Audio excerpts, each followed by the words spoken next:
এটা কেন করেছে তুই জানিস?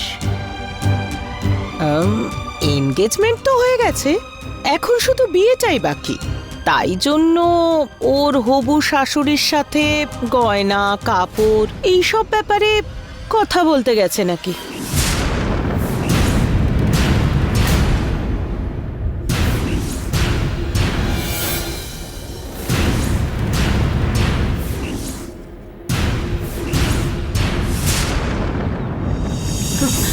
সরি আন্টি, আপনাকে কষ্ট দেওয়ার উদ্দেশ্য আমার ছিল না। আমি রামকে মানুষ হিসেবে খুবই পছন্দ করি। ওনার প্রফেশন হোক, ওনার চাল চলন, সব মেয়েদের পছন্দ হওয়ার মতন ছেলেও, কিন্তু আমি পছন্দ করি না আন্টি। কেন মা জননী? তার কারণ আমি ভালোবেসেছি বিরাটকে।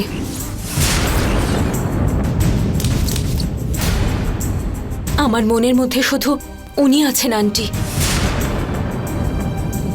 ওনাকে ভালোবেসে আমি রামকে কি করে বিয়ে করব? আন্টি, একজন মেয়ে তার স্বামীর জন্য সবকিছু ত্যাগ করতে পারে, কিন্তু যদি তাকে স্বামীকেই ত্যাগ করতে বলা হয়, সে কি করে বাঁচবে বলুন আন্টি? আপনিও তো একটা মেয়ে, আপনি আমার মনের অবস্থাটা বুঝতে পারবেন। রাম আমার ব্যাপারে কেন এরকম ভেবেছিলেন আমি জানি না। আমি তো কোনোদিন ওনাকে বলিনি যে আমি ওনাকে ভালোবাসি। এতদিন না জেনে অনেক বড় ভুল হয়েছে। জেনে বুঝে ভুল করা ঠিক হবে না আন্টি।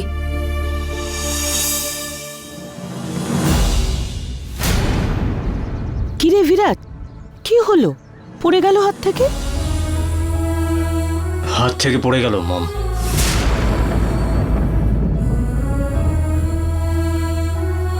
ভেঙে যাওয়া জিনিসের ব্যাপারে ভেবে কোনো লাভ নেই, এটা আমি এক্ষুনি পরিষ্কার করে দিচ্ছি। কোনো ব্যাপার নয়।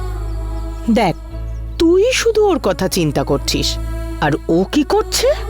আরেকজনকে ভালোবেসে ওর সাথে আরামসে আছে। সব সময় ওর কথা চিন্তা করা এবারে তুই ছেড়ে দে বিরাট। আমি তোকে এই অবস্থায় আর দেখতে পাচ্ছি না। দরকার হলে চল, আমরা দুজন জননীর বাড়িতে গিয়ে ওকে আচ্ছা করে কথা শুনিয়ে আসি। কি মম, ও আমাকে ছেড়ে গেছে বলে আমার মন খারাপ হয়নি। তুমি বেকার এতদিন ধরে এক কথা ভাবছো। ও যাকে ভালোবাসে তার সাথেই ও সংসার করতে চলেছে, তা তো ওরই ইচ্ছে। এ ব্যাপারে ভেবে কি হবে বলো? আরে আমি তো ভালোই আছি, তুমি চিন্তা করো না। ঠিক আছে মম। কি হয়েছে? আজকের পর থেকে আর দয়া করে আমার সাথে জননীর কথা বলো না। ওর ব্যাপারে শোনার সময়ও নেই আর ইচ্ছেও নেই। আচ্ছা ঠিক আছে।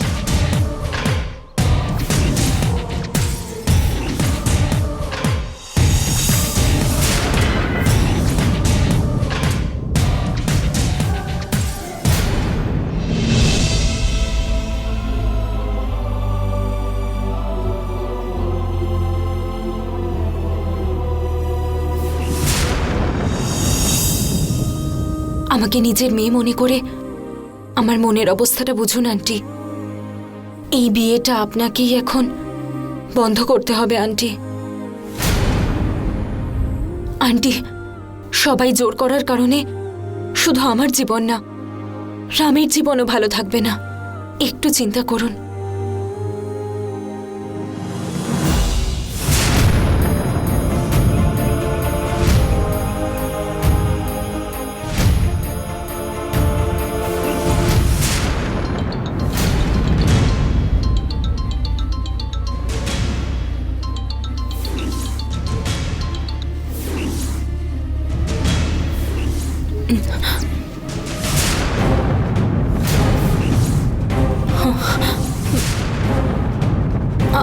আন্টি, আপনার ফোন থেকেই ফোন আসছে।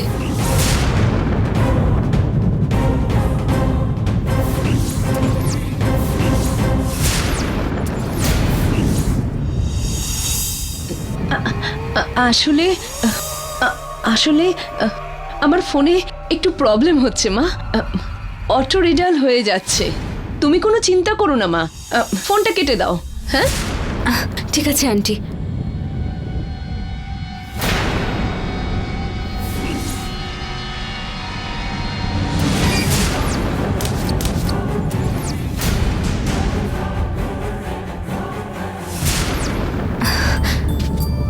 আন্টি, আমি আপনাকে যা কিছু বললাম আপনার খারাপ লাগেনি তো? খারাপ লাগলেও মেনে নিতে হবে মা। আজ 2 ফোঁটা চোখের জল ফেলে মন খারাপ করলে কাল সারা জীবন ভোর তোমাকে কষ্ট পেতে হবে মা। তার উপরে একজনকে ভালোবেসে অন্য আর একজনকে বিয়ে করতে চলেছ, সেই জন্য তোমার যে কতটা কষ্ট হচ্ছে সেটা আমি বুঝতে পারছি মা।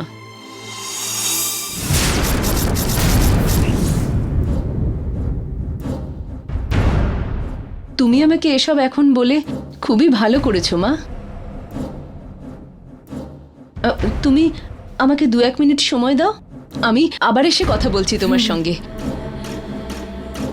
এটা কি? এই বক্সে কি আছে?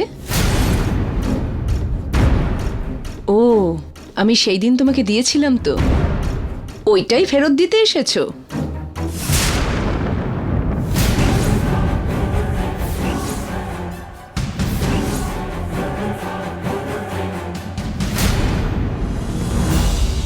ম্যাডাম কি দেবো ম্যাডাম? 2টো অরেঞ্জ জুস। ঠিক Okay, আছে তো madam. মা জননী? হ্যাঁ আন্টি। নিয়ে আছে। আসুন। জননী, আমি 2 মিনিটের মধ্যে আসছি। ঠিক আছে আন্টি।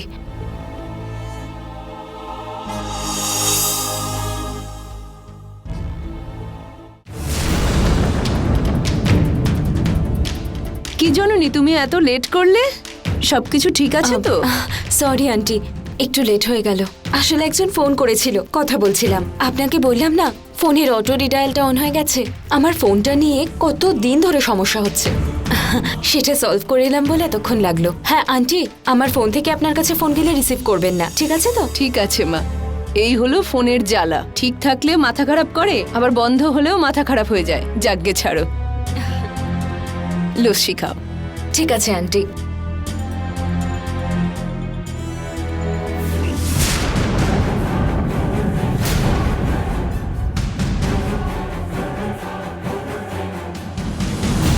আন্টি, এই ফোনটা একদম বিলাসিনী আন্টির মতো। বিলাসিনীর মতন? হ্যাঁ আন্টি, কোথায় কি কথা বলতে হবে কিছুই জানেন না। আন্টির জন্য তো সমস্যা লেগেই থাকে। আর হ্যাঁ আন্টি, ওনার কথাই তো আপনার সন্দেহ হয়েছিল। আন্টি, বিরাট শুধু আমার বন্ধু, আমার গাইড, আমার ফিলোসফার, ব্যাস এইটুকুই আন্টি। এর চেয়ে বেশি ওর সাথে আর আমার কোনো সম্পর্ক নেই। বন্ধুত্ব মানে বিশাল বড় সমুদ্রের মতো, কিন্তু ভালোবাসা মানে একটা ঝিনুকে থাকা মুক্তোর মতো। ভালোবাসার এই মুক্ত ঝিনুকের মধ্যেই লুকিয়ে থাকতে ভালোবাসে। দয়া করে ভুল চিন্তা করে আমাকে আর রামকে দূরে সরাবেন না। আমি এমনটা কেন করতে যাব? আমি আর রাম তো চেষ্টা করছি মা। আমরা যদি দূরে হয়ে যাই আমি কিন্তু আর বাঁচব না আন্টি। ছি ছি, এ কি কথা বলছো তুমি মা? তোমাকে সন্দেহ করে আমি ভুল করে ফেলেছি, সরি মা। আরে আপনি আমায় সরি বলবেন না আন্টি, আপনি আমার গুরুজনের মতো, আমার মায়ের মতো। আমাকে আপনি প্লিজ সরি বলবেন না। ঠিক আছে মা।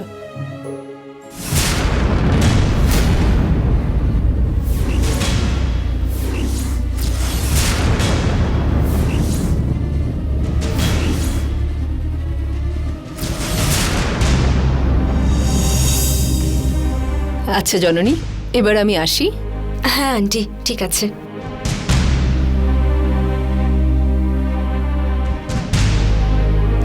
আন্টি, আশীর্বাদ করুন আমায়।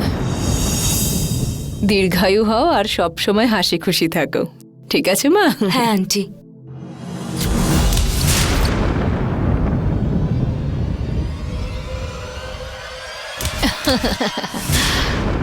এই জননী, এবারে তুই দেখতে থাক আমি আরো কি কি করতে পারি। তার জন্য আমায় যত রকমের রূপ ধরতে হবে আমি সেই রূপ ধরে তোর ব্যবস্থা করব। ওম চণ্ডিকেশ্বরী নমঃ। ওম চণ্ডিকেশ্বরী নমঃ। ওম চণ্ডিকেশ্বরী নমঃ। ওম চণ্ডিকেশ্বরী নমঃ। ওম চণ্ডিকেশ্বরী নমঃ। ওম চণ্ডিকেশ্বরী নমঃ। ওম চণ্ডিকেশ্বরী নমঃ। বল নম্বদরি।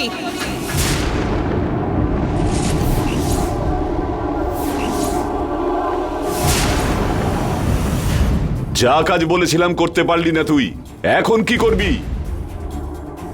অখণ্ড তপস্যা করে প্রচন্ড পরিমাণ আহুতি দিয়ে মহাচণ্ডিকেশ্বরী তোকে প্রসন্ন করলাম।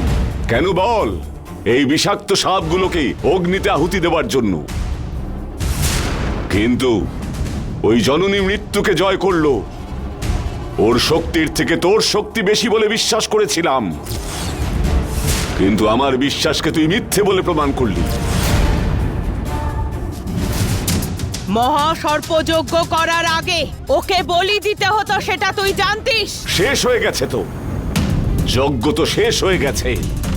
একজনকে আমি মেরে ফেলবো বলে ভেবেছিলাম, সেই কাজটাই তো পূর্ণ হলো না। এর অর্থ নাগমণি কখনোই আমার হাতে আসবে না। তুই যদি ভাবনা চিন্তা করে কাজ করিস তাহলে নাগমণি তুই পাবি, সেটা নিয়ে সন্দেহ নেই। কিভাবে? অতি আশায় আমি বুদ্ধিহীন হয়ে গেছি, মন চঞ্চল হওয়ায় কোনো যুক্তি মাথায় আসছে না। কি করতে হবে? কি করে ওই নাগমণিটা আমি হাতে পাবো বলে দাও। পূর্ণিমার দিন, ওই পূর্ণিমার দিন জননীর শক্তি আবার দুর্বলতাও। ওই দিন তুই চেষ্টা করলে জননীকে শক্তিহীন করতে পারবি। ওর শক্তি যদি তুই ধ্বংস করে দিস তাহলে ওই নাগমণি খুব সহজে তুই পাবি। কিভাবে? কিভাবে ওই শক্তিটা পেতে পারি? কি করতে হবে আমায়? দেবী, আমাকে তুমি যুক্তি দিয়ে পথ প্রদর্শন করো। তোমার উপরেই ভরসা করে আছি আমি। আমার কার্য সিদ্ধি হবার পথ বলে দাও। আমায় কি করতে হবে বলো।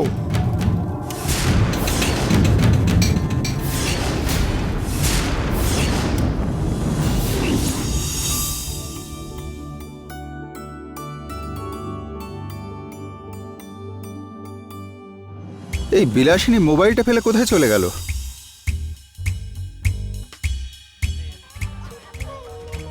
আমি কি একটা প্রশ্ন করতে পারি আপনাকে? বলুন।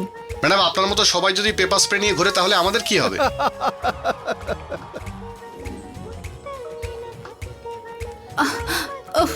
মাগো, শোনো, তোমাদের মতো ছেলেরা কোথায় যাবে? মানে তোমরা মেয়েদের পিছনে লাগো না? তোমাদের জন্যই তো আমাদের এইসব করতে হয়। আমরা কোথায় পিছনে লাগি? নিজেদেরকে বাঁচানোর জন্য গোলমরিচের স্প্রে নিয়ে ঘুরি আমরা। তোমরা পিছনে লাগো বলেই তো আমাদেরকে পেপার স্প্রে নিয়ে ঘুরতে হয়। আমার শোনো পুরুষোত্তম, শোনো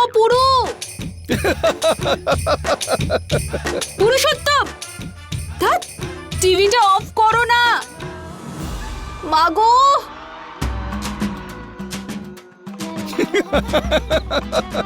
শুনছো? অফ করে দাও। শোনো, দয়া করে টিভিটা অফ করো না, আমি আর পারছি না।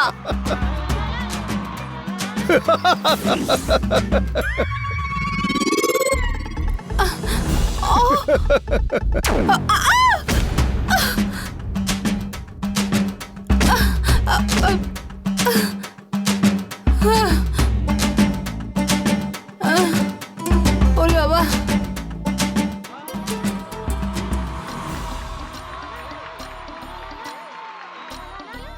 দূর, শুনছো? টিভিটা অফ করো না। দেবসেনা, একটু কফি দেবে মা? হ্যাঁ আঙ্কেল।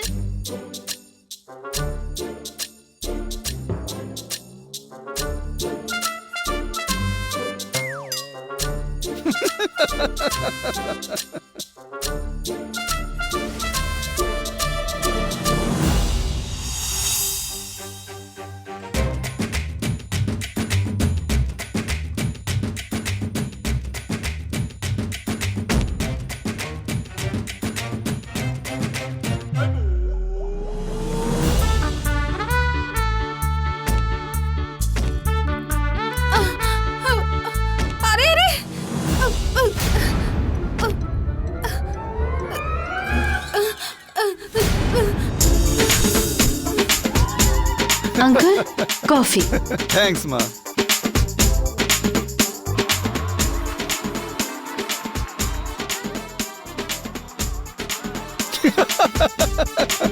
উফ, কেন যে আমার সাথে এরকম হচ্ছে?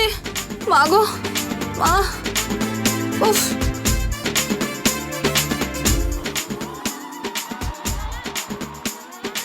বাবা গো, টিভিটা অফ করো না, টিভিটা অফ করো।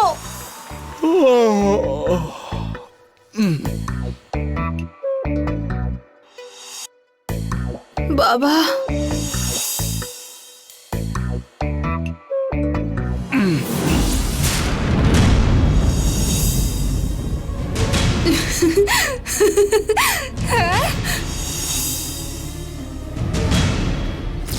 মোবাইল,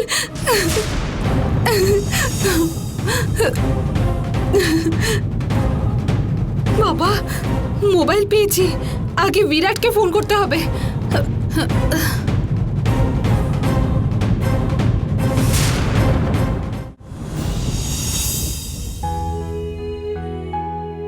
সত্যি আমি ভেবেছিলাম আঙ্কেলকে এই কথাগুলো বললে উনি বোধহয় রাগ করবেন।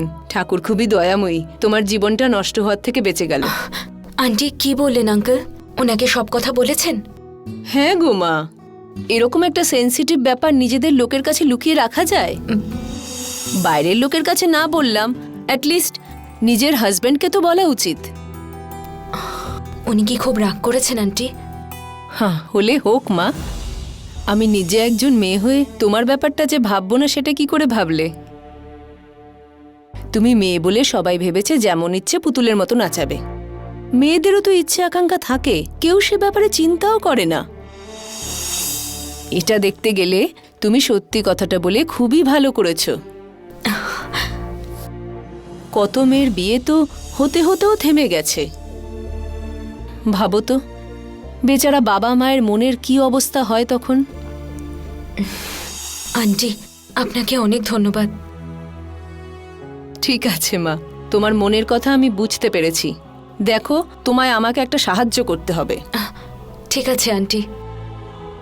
জননী, আমার ছেলে রাম খুবই ইমোশনাল মা, একটা ছোট্ট ব্যথাও সহ্য করতে পারে না। একবার ও মার্কস খুবই কম পেয়েছিল, আমরা ওকে কিচ্ছু বলতেও যাইনি, এই ভেবে যদিও কোথাও কিছু করে বসে হঠাৎ করে। এই অবস্থায় তুমি যদি ওকে বলো যে ভালোবাসো না, তাহলে আমরা ওকে সামলাতে পারবো না, ওকে আমরা বাঁচাতে পারবো না, ওকে আমরা বাঁচাতে পারবো না। সেই জন্য আমি ওকে আর এই বিষয়টা কিছু জানাচ্ছি না মা। জননী, তুমিও এই ব্যাপারে কিছু বলো না। সময় হলেই আমি ওর সঙ্গে কথা বলে নেব। ততক্ষণ তুমিও ওর সঙ্গে ভালোবাসার একটু অভিনয় করে যেও মা। আসলে আন্টি, ওই বিরাট, মেয়ে হয়ে আমি তোমার অবস্থাটা বুঝতে পারছি, কিন্তু মা হয়ে আমি তোমার কাছে হাত জোর করে প্রার্থনা করছি। আন্টি দেখো জননী, তুমি বিরাটকে হয়তো 2 বছর ধরে ভালোবাসো, কিন্তু আমার ছেলেকে আমি 26টা বছর ধরে বড় করেছি মা। যদি ওর কিছু হয়ে যায় তাহলে আমিও বাঁচবো না মা। তোমার কাছে আমি হাত জোড় করছি। আপনি আমার জন্য যা করলেন, আপনি এরকম বলবেন না। এই বিষয়ে আপনি আমাকে যতক্ষণ না বলছেন আমি কিচ্ছু বলবো না। তুমি খুব উপকার করলে মা। আরে আন্টি, আপনি এভাবে কথা বলবেন না। যে উপকার আপনি করলেন তার জন্য এটুকু আমি করতে পারবো না? আমার নিজের মা নেই, আপনার কষ্ট আমি বুঝতে পারছি। ঠিক আছে মা, আমার ছেলের মতন তোমারও তো একটা মন আছে। তুমি যেমনটা বললে, যদি তোমাদের বিয়ে হতো তাহলে তোমাদের দুজনের জীবনই নষ্ট হয়ে যেত। এবার এই সমস্যাটা কিভাবে ঠিক করা যায় সেটাই চিন্তা করতে হবে। আচ্ছা মা, আমি এবার আসি তাহলে। ঠিক আছে আন্টি।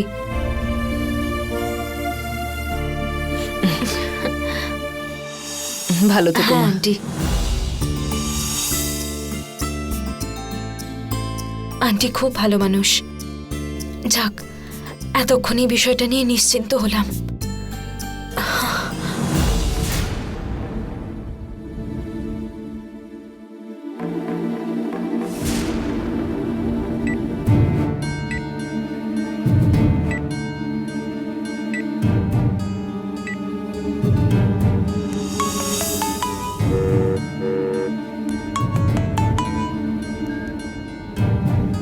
হ্যালো। বাবা বিরাট, হ্যালো বলে এত জোরে চিৎকার করছো কেন বিরাট? হ্যালো হ্যালো আন্টি, কিছু বলুন। হ্যালো, শুনতে পাচ্ছ না? হ্যাঁ শুনতে পাচ্ছি, বলুন। আমি বিলাসিনী, তোমার সাথে আর্জেন্ট কথা বলার আছে, বাড়িতে এসো। আন্টি, মনে হচ্ছে অনেক দূর থেকে কথা বলছেন আপনি। লাউড স্পিকার অন করে কথা বলুন। আরে লাউড স্পিকার অন করেই কথা বলছি, আমার স্পিকার খারাপ হয়ে গেছে। আমি পাশ থেকে জোরে জোরেই কথা বলছি, শুনতে পাচ্ছ না? হ্যালো হ্যালো বিরাট, হ্যালো হ্যালো বিরাট বিরাট, শুনতে পাচ্ছ না? হ্যালো হ্যালো হ্যালো, ধুর, আন্টি কেন ফোন করছিল? হে ভগবান, এবারে আমি কি করি?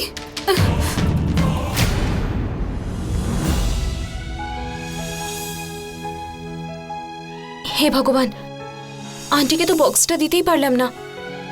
পার্কিং এর কাছেই আছে মনে হচ্ছে, গিয়ে এই বক্সটা ফেরত দিয়ে আসি।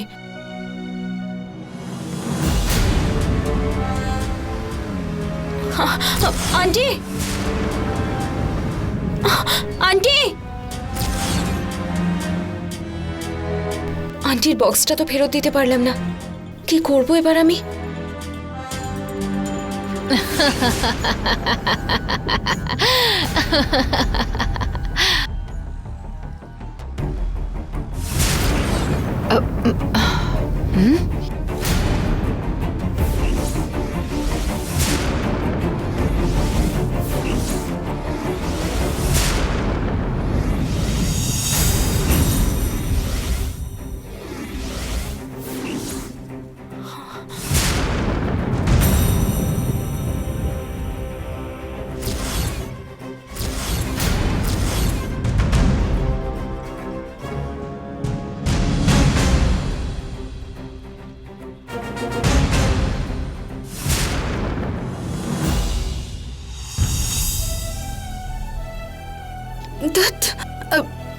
আঙ্কেল, তোমাকে আমার একটা কথা জিজ্ঞাসা করার আছে। কালকে থেকে এই বিলাসিনী আন্টিকে দেখা যাচ্ছে না কোথাও, আর ওনার মোবাইলটাও এখানেই পড়ে আছে। এসব আমাদেরকে ব্ল্যাকমেইল করার চিন্তা মা। ইন্টারন্যাশনাল জীবন যাপন করতে চাইলেও ওর লোকাল আইডিয়াগুলোকে ছাড়তে পারেনি। এসব না আঙ্কেল, কোথায় যেতে পারে সেটাই জিজ্ঞেস করছিলাম। কোথায় আর যাবে মা? ফুল সব সময় দেখবে যে গাছের নিচেতেই পড়ে আছে। ওই বোনের বাড়ি গেছে হয়তো। তাহলে ফোনটা ফেলে যাবে কেন? নিয়ে যেতে পারতো। হ্যাঁ, ফোনটা নিয়ে গিয়ে থাকলে ফোন করে আসতে বলতাম। সেই ভয়ে ফোনটা নিয়ে যায়নি। বোনের বাড়ি ঢোকার মুহূর্তেই আমি যদি ফোন করে ওকে ডেকে নিতাম। না না, ওসব না। আমি বাড়ি নেই ভেবে আমার ব্যাপারে এইসব কথা বলছো তুমি? দাঁড়াও দাঁড়াও, আমি তোমার ব্যবস্থা করছি, দাঁড়াও। আঙ্কেল, যাই করে থাকুক, তোমার স্ত্রী হয়তো। বউয়ের মতো থাকতে হবে, বরের মতো হলে হবে না। গ্রামের দিকে একটা কথা আছে বুঝলে, যেখানে সব কিছুর সুবিধে আছে সেখানেই থাকতে হয়। শুধু টাকা থাকলেই সব সময় হয় না, আর শুধুমাত্র সম্পত্তি থাকলেই হয় না, সম্পত্তিকে রক্ষা করতেও জানতে হয়। এইখানে ওইটাই হয়েছে। শোনো, তুমি আমাকে একটু হলেও ভালোবাসো বলে ভেবেছিলাম আমি, কিন্তু এখন আমি সবকিছু বুঝতে পারছি। তুমি আমার ব্যাপারে কি ভাবো সেটাও আজ জেনে গেলাম। বলো বলো, আমি তোমাকে কিছুতেই ছাড়বো না। করছি আমি তোমার ব্যবস্থা, আর আমি করেই ছাড়বো। ছি! বিয়ের অর্থ হলো কথা দেওয়া নয়, মন দেওয়া নেওয়া। আজ পর্যন্ত ও এটা বুঝলোই না মা। যাকে বাদ দাও। আঙ্কেল, তাহলেও একবার খোঁজ করে দেখলে হতো না কোথায় গিয়ে থাকতে আরে পারে? তুমি আবার এইসব নিয়ে চিন্তা করতে বসলে নাকি? এসব বাদ দাও। এসবের পেছনে সরভার কোনো হাত নেই তো আবার?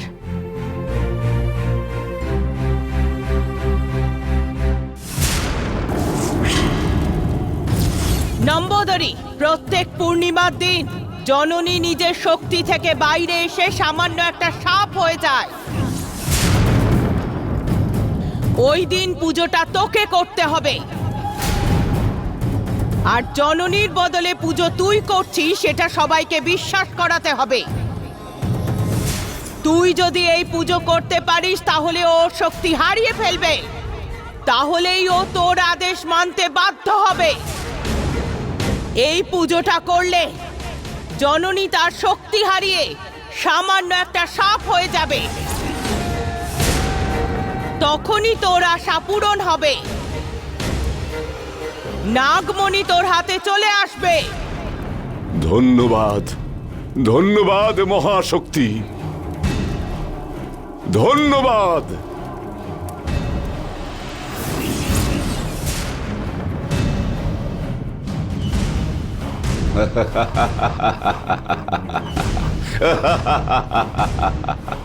জননী, এইবার তোকে হারতে হবেই।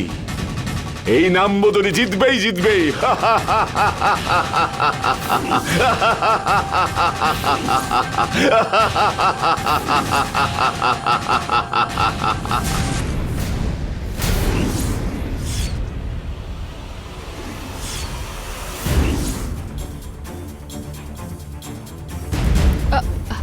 আরে এই দাঁড়াও,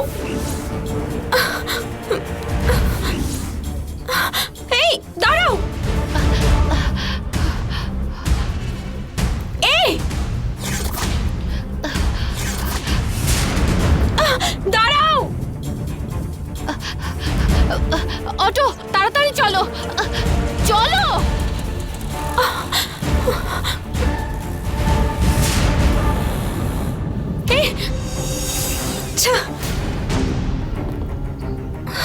তার মানে আমার সন্দেহ মিথ্যে নয়, আমার মতো দেখতে কেউ একজন আছে, আর সেই এই সমস্যার কারণ। না হলে আমায় দেখে ভাবে পালাতো না। আগে গিয়ে দেবসেনা দিদিকে বলতে হবে। আচ্ছা,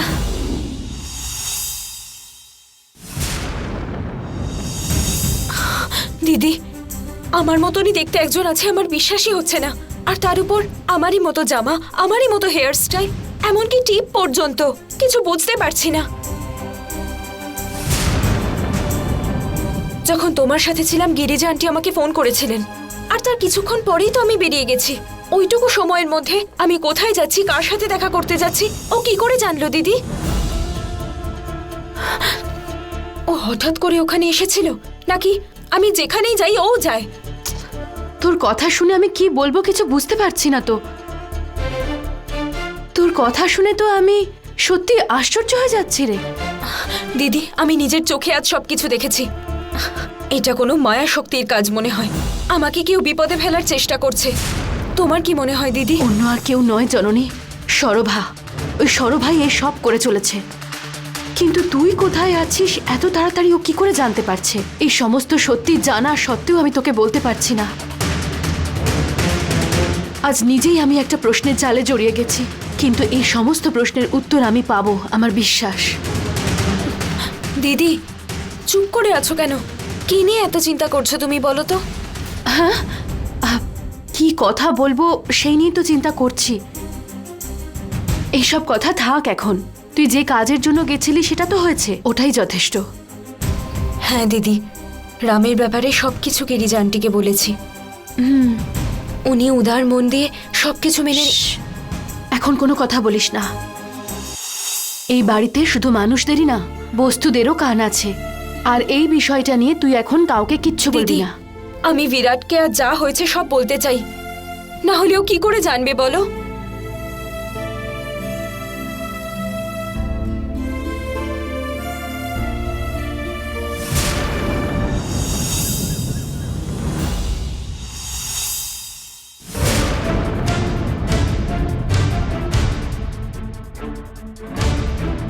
ওই রয়্যাল রাজেশ্বরীকে আমি চ্যালেঞ্জ করেছিলাম, এই সময় আমার সাথে এরকম হতে হলো।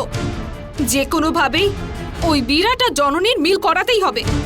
এই চ্যালেঞ্জ আমাকে জিততেই হবে, আর আমি জিতবই, জিতবই আমি।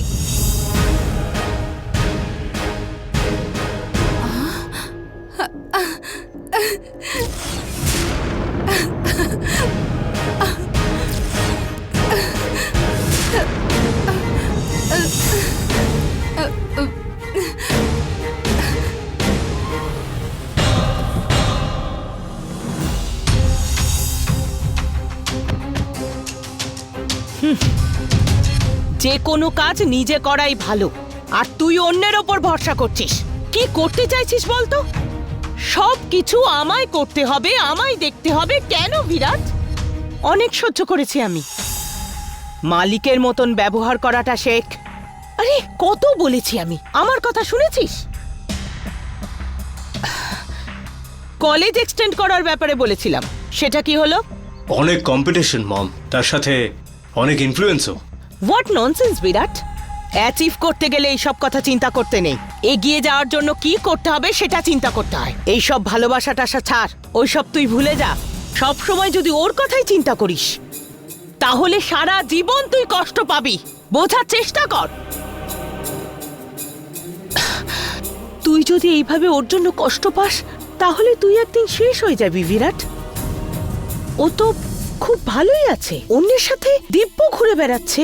তোকে এবার ভাবতে হবে, তোর ভবিষ্যতের কথা তোকেই চিন্তা করতে হবে। তুইও অন্য কাউকে নিয়ে এবারে নতুন করে জীবন শুরু কর। এটা তোর ভবিষ্যতের কথা বিরাট। এখানে আমি কোনোভাবেই কোনো আপোষ করব না। Man should be always be dynamic and strong, not silly and romantic. Got it? Okay mom. চল গিয়ে দেখি কি হয়েছে।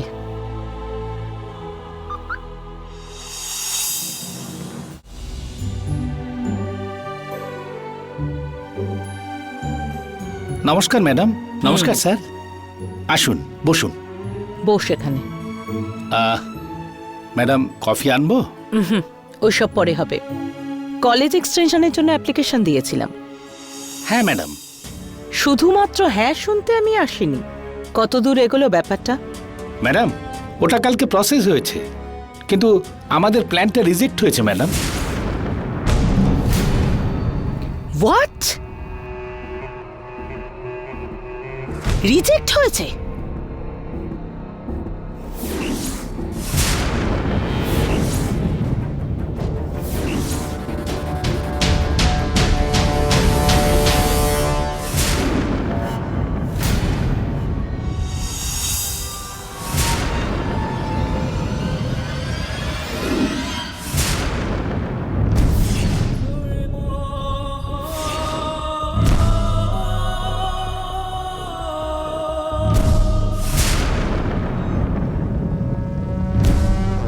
আমি ডাকার সাথেই চলে এসেছিস যে তোর মঙ্গল হোক দেবসেনা। আমাকে আপনি নতুন জীবন দিয়েছেন, আমাকে মানুষের রূপ ফিরিয়ে দিয়েছেন। আমি আপনার উপকার কি করে ভুলবো গুরুদেব? আপনি আমাকে যখন ইচ্ছে তখনই আপনি আমাকে ডাকতে পারেন, আমি আপনার সব কাজ করে দেব। দেবসেনা, আমি সন্ন্যাসী, ভগবানের নাম স্মরণ করে বেঁচে আছি। আমার কাছে জপ করাই রোজগার করা, নাম স্মরণ করাই জীবন। আমাকে কারোর সাহায্য করতে হবে না মা। তাহলে আমাকে এখানে ডেকে আনার কি উদ্দেশ্য গুরুদেব? জননীর বিষয়ে কথা বলার জন্য। আমার সামনে ওর নাম করলেও আমার ভয় করে গুরুদেব। সেদিন আপনি সরভাকে মেরে জননীর জীবনটা রক্ষা করবেন বলে কথা দিয়েছিলেন আমাকে, আর আমাদের জীবনে কোনো বাধা আসবে না বলে বলেছিলেন। কিন্তু এই সরভা, ও তো মরেইনি। পাপই চিরায়ু হয় না, শুনিসনি? ওর পাপের ঘোড়া এখনো পূর্ণ হয়নি। তাহলে আমার জননীর কি হবে? সেটা বলার জন্যই ডেকেছি দেবসেনা। এই পূর্ণিমাতে আমি ওর নামে একটা পুজো করব। ওটা করেই ওর জীবনের সব কষ্ট দূর হবে, ওর জীবন পাল্টে যাবে। আপনি করুন গুরুদেব, দরকার হলে ওই পূর্ণিমার পুজোতে আমিও আপনার সঙ্গে বসবো গুরুদেব। প্রয়োজন নেই, আমার পুজো দিয়েই ফল হবে যখন বলেছি। সেখানে অন্য কারোর প্রয়োজন নেই, এটা বলার জন্যই তোকে ডেকেছি। এই পূর্ণিমার দিন আমি পুজো করব, শুধুমাত্র আমিই পুজো করব। ওটা দিয়েই ওর সমস্ত সমস্যা দূর হবে, ওর জীবনটাই পাল্টে যাবে। গুরুদেব, আপনি যা বলবেন আমি শুনবো। আমার জীবনটা বাঁচিয়েছেন আপনি, আমার জননীর জীবনটা এবার রক্ষা করুন। আমি আপনাকে খুব বিশ্বাস করি গুরুদেব। সন্দেহ করিস না দেবসেনা, তোদের ভালোর জন্যই আমি আছি। ঠিক আছে গুরুদেব, আমি এবারে আসছি। তোর মঙ্গল হোক।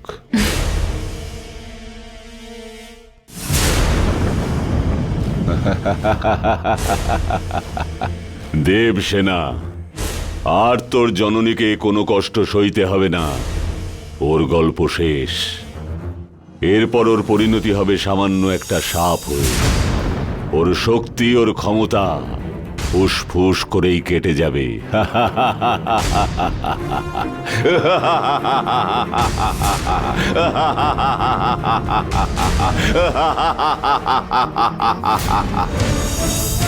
হেরে গেলে কেমন লাগে বুঝতে পারছিস তো বিরাট? টাকা আমাদের, পরিশ্রম আমাদের, কিন্তু ওটা লাভ পেলাম না। হাহ, এখন আর চিন্তা করে কি লাভ? চল যাই। Madam, 1 minute. আমাদের প্ল্যানটা রিজেক্ট হয়েছে, এটা সত্যি, কিন্তু কি কিন্তু? সাসপেন্স রাখছেন কেন? সাসপেন্সের কিছু নেই ম্যাডাম। আমি আপনাকে পুরোটাই বলছিলাম, কিন্তু তার আগেই। কি হয়েছে তাড়াতাড়ি বলুন।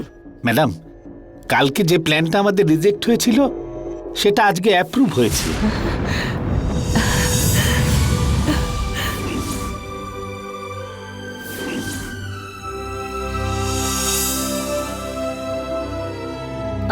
রিজেক্ট হওয়া প্রজেক্ট আবার অ্যাপ্রুভ হয়েছে, সেটা কি করে? ওটা সম্ভব হবার মতন করেছে ম্যাডাম। ইনফ্লুয়েন্স অনেক হাই ছিল, সেই জন্যই ওকে হয়েছে। ইনফ্লুয়েন্স? কার ইনফ্লুয়েন্স? কি করে হয়েছে সেটা আমি জানি না ম্যাডাম, কিন্তু কে করেছে সেটা জানি। ওহো, কে করেছে? নীলি ম্যাডাম।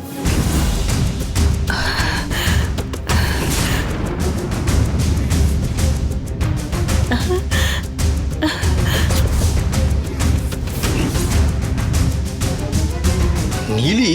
হ্যাঁ স্যার, এই প্রজেক্ট যে আপনার নামে শুরু হয়েছে সেটা উনি জানতেন। আপনার নামে শুরু হওয়া এই প্রজেক্ট যাতে কোনোভাবেই বন্ধ হয়ে না যায়, হাই ইনফ্লুয়েন্স করে এটাকে বাঁচিয়ে নিয়েছে স্যার। আমি তো ভাবতেই পারছি না। আমিও বিশ্বাস করতে পারছি না। কোথায় আছো?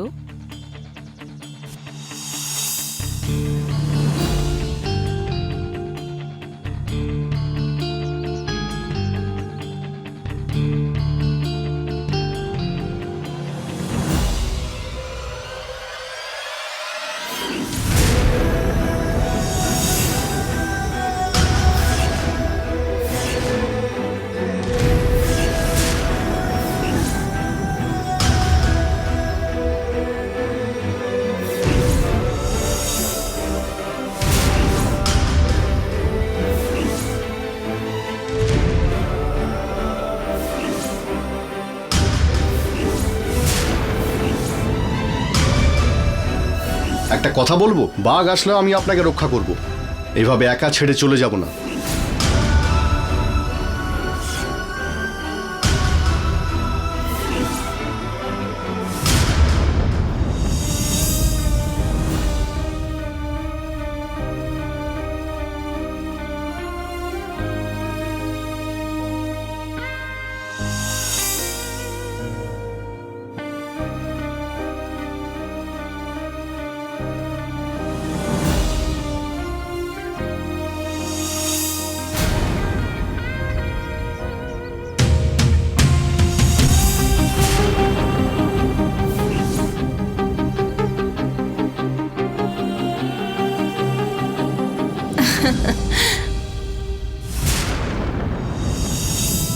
হাই নীলি। হাই বিরাট, কেমন আছো? এতদিন কেমন ছিলাম বলতে পারবো না, কিন্তু এবার থেকে আমি খুব ভালো থাকবো। কি তুমি কি কোনো লটারি জিতেছো নাকি? শুধু একটা খেলায় জেতার লোক নই আমি। আমি এমন মানুষ যে সব খেলা জিতে যাই। Very good. এখন কোনটা জিতেছো তুমি? তোর বন্ধুত্বর খেলায়। কি বলছো তুমি বিরাট? হ্যাঁ, আজকে তোর সাহায্যের জন্য আমি জিতে গেছি নীলি। হোয়াট? আমি তোমাকে হেল্প করেছি? কেন, তুই জানিস না? তুই ইনফ্লুয়েন্স করিয়ে আমাকে প্রজেক্ট এনে দিলি, সেই জন্য থ্যাংক ইউ। তুমি কি বলছো বলো তো বিরাট? আমি তোমাকে প্রজেক্ট পাইয়ে দিয়েছি? না বিরাট, আমি এই কাজটা করাইনি।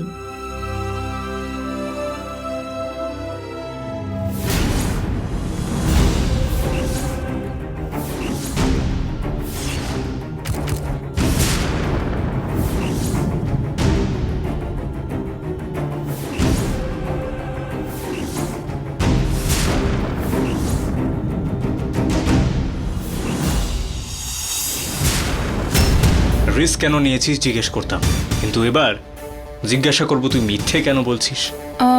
অ্যাকচুয়ালি আসলে বিরাট, সত্যি বলতে কি, তুমি যদি আমাকে ভুল ভাবো। হ্যাঁ বিরাট, ওই প্রজেক্টটা পাইয়ে দিয়ে তোমার যদি আবার মনে হয় যে নীলি আবার কোনো নতুন খেলা খেলছে, সেই জন্য ওই সেক্রেটারিকে আমি বলতে বারণ করেছিলাম। তাও দেখো ও এসে তোমায় বলে দিয়েছে। বিরাট, আমার বাবা সবসময় একটা কথা বলেন যে রাগ করতে হয় শিক্ষকের মতন আর সাহায্য করতে হয় মায়ের মতন। একজন শিক্ষক যেমন 10 জনকে সাহায্য করে, ঠিক সেইভাবেই একজন মা তার সন্তানকে সাহায্য করে। কিন্তু তুমি সেই 10 জনের থেকে অনেক আলাদা বিরাট, সেই জন্য। থ্যাঙ্কস নীলি, এতদিন আমি তোকে ভুল বুঝতাম। ছাড়ো বিরাট, তাতে কি আছে বলো, ভুল তো মানুষ মাত্রই হয়, তাই না? বাট আমার কিন্তু একটা জিনিস চাই। ভেবেছিলাম এবার পার্টি দেবো তোকে, কিন্তু তুই তো ঘুষ চাইছিস। ঠিক আছে, তোর যা দরকার আমায় বলিস। তোমার ফ্রেন্ডশিপ।